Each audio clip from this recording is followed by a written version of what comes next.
2019 இருந்து கொள்கை கூட்டணி அமைச்சு வெற்றி பெற்று வரும் நாம 2026 அடைய போகக்கூடிய வெற்றிக்கு தொடக்க விழா மேடை இது.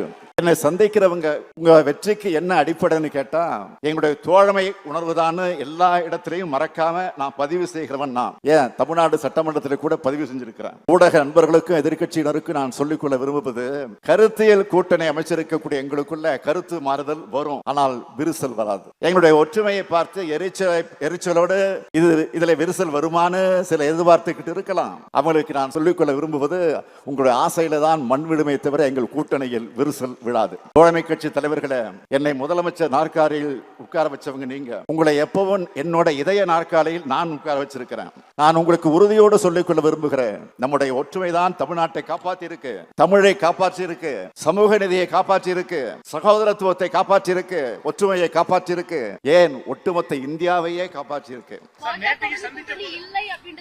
ஏங்க இல்ல இருக்குது. இப்ப எலெக்ஷன் நடக்குது, எலெக்ஷன் அறிவிச்சிருக்காங்க.